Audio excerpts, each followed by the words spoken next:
A plus B, C, métaphore, grammaire, W, hypothèse, oxymore. Sache que ça se cache et cache que ça ne se sache. Y et Z. Bonjour professeur. Bonjour Marie. Gladys nous écrit du Japon. Elle voudrait connaître l'origine de l'expression « en son fort intérieur » et surtout savoir d'où vient ce petit fort. Dites-nous professeur. Marie en connaît la plaisanterie. Cet automobiliste a pris sa décision dans sa Ford intérieure. Vous êtes trop fort professeur. Non, chère Marie, simple remotivation plaisante d'une locution désormais incomprise. Le mot latin forum désignait la place publique où se traitaient les affaires de la cité. Il a pris par suite le sens de tribunal. C'est dans ce sens qu'il a été emprunté sous la forme fort par le français ecclésiastique du XVIIe siècle.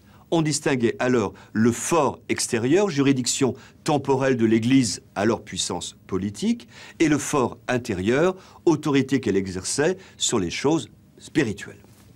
Fort intérieur a pris le sens figuré de tribunal intime, jugement de la conscience.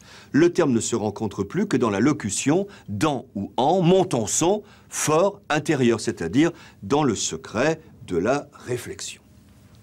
Emprunté au XVIIe siècle, forum a été francisé, comme on le pratiquait alors, en fort.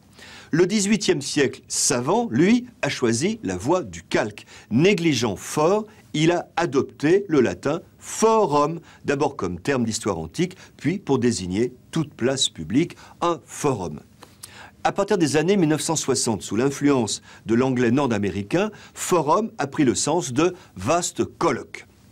Tous ces forums dont on nous rebat les oreilles sur Internet ou ailleurs sont donc à la fois un latinisme et un anglicisme, ce qui fait beaucoup, qu'on me permette, dans mon fort très intérieur, de le regretter.